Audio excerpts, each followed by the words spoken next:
What up, fam? On another morning walk here. And I've been talking about metacognition a lot. The whole thing about thinking. It's a process that I work through with a lot of clients on the mental health, coaching, consulting end of things, especially in the coaching end. But that process of thinking about thinking helps to improve our rapid cognition, which is our gut reactions, right? Our gut instincts, our gut feelings, but also just improves our understanding of things and how to navigate problems. And it can also expand our confidence as well. So, all right, I've been talking about thinking, about metacognition, but what are some ways that we can improve and engage in metacognition? One of the easiest things to do is to consume more information, but to be mindful about what types of information we consume, right? Because some information, not today, right? Some of that stuff ain't helping us. We just gotta be like, not today, Satan. Anyway, books, podcasts, YouTube clips, articles, studies, talks, right? These are all examples of ways that we can engage in metacognition and improve our metacognition. So for example, I read a good amount of books every year. There's somewhere between about 10 to probably 18 at a high. And almost, I would say probably somewhere around 90% of those books are all on Audible, right? I listen to a lot of audiobooks, especially when the author is reading their own. Now, one of my favorite books that I've read over the past 10 years was High Price by Dr. Carl Hart. He's a neuroscientist out of Colombia. Brother's got these long locks. He researches narcotics, drugs. What's the real effect on us? What does this do?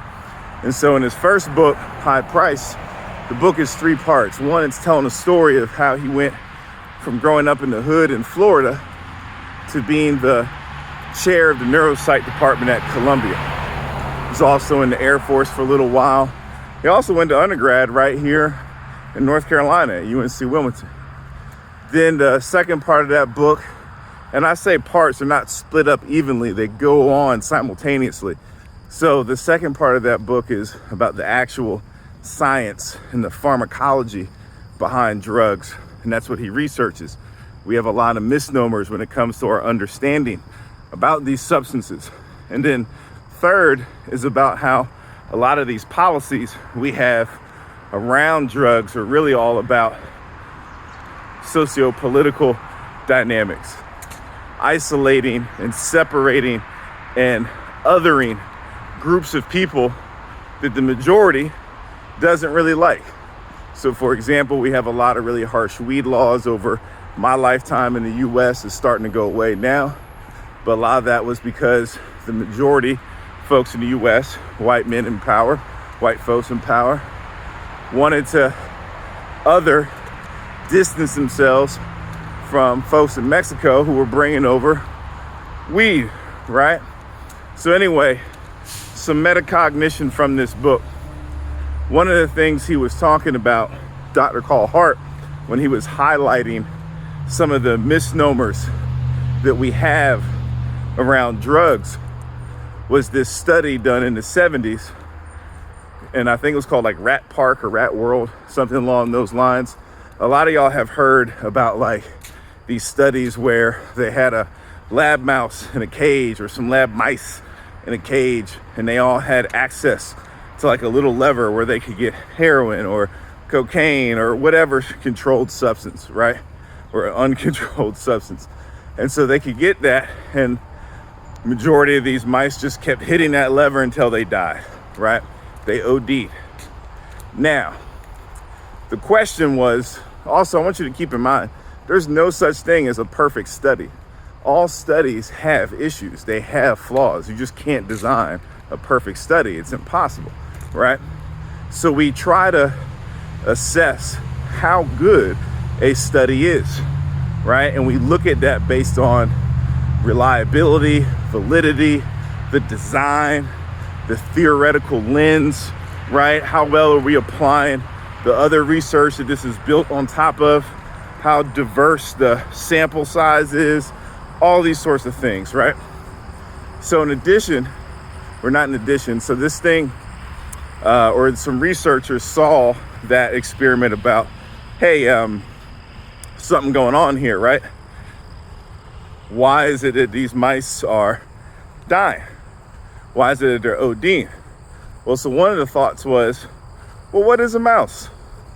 A mouse is not a lab animal. It's not a domesticated, well, I guess they are kind of domesticated to some extent, at least lab rats are, but they live in the wild. They're community animals. They like to be around other mice. They also like to play and move and be active and hide in foliage and this kind of stuff. So the researchers built this giant terrarium. I mean, this thing was supposed to be huge, right? And there was a bunch of mice in there, and it had different heights, different widths, a bunch of plants and foliage in there, places where these rats could hide and play and all sorts of things, right? It was more of a closer resemblance to their natural environment. And there was also those same levers in there that the mice could use to hit to get some heroin or cocaine or whatever substance that they had in there, right? I can't remember exactly. What happened was, I don't think any of the mice, if I'm remembering the study correctly, it was either none of them or a significantly smaller amount of the mice died of overdose. I think it was none of them. And so, but they still, a lot of them still hit that bar to get that substance. So what does that show you, right? Thinking about thinking. Well, it shows me that part of my thinking process when it comes to narcotics, at least at that point in time, was I wasn't really understanding some of the dynamics behind this, that we're humans. And as humans, we're community people. And when we have all these stressors and things on us, we're going to try to find some ways to relieve that stress. In addition, you have a lot of humans who are neurodivergent, right? Especially ADHD. Your brain produces a low amount of dopamine, so you're constantly seeking stimulus. Drugs are stimulus, right? So there's a reason why, well, a lot of reasons why you have a lot of people who are locked up in prison or ADHD, neurodivergent, why you have a lot of folks who misuse substances or neurodivergent, ADHD, right?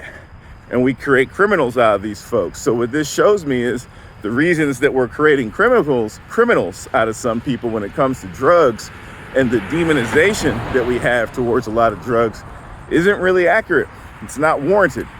So that thinking made me more curious to learn more.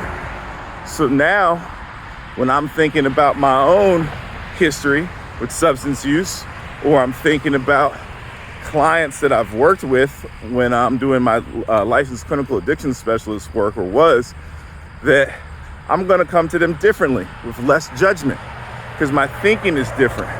My thinking is now more about what is their environment. How did there was something in those trees that just started moving. I don't know what it was. I think it was a squirrel. Anyway, that's an example of metacognition, right? Me reading something, getting a deeper insight, but now applying it to my places of work, my life, my places of being, and using that to analyze this. It's changed my thought process.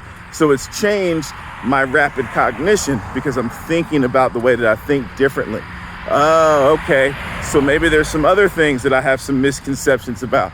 Maybe I shouldn't be so quick to hold a firm opinion on something, right? All right. I want to know some examples that y'all are doing about metacognition here, or some things that you think you might do. But this is an important process for our lives. I'm about to turn around and hit the B side of this walk. Keep walking.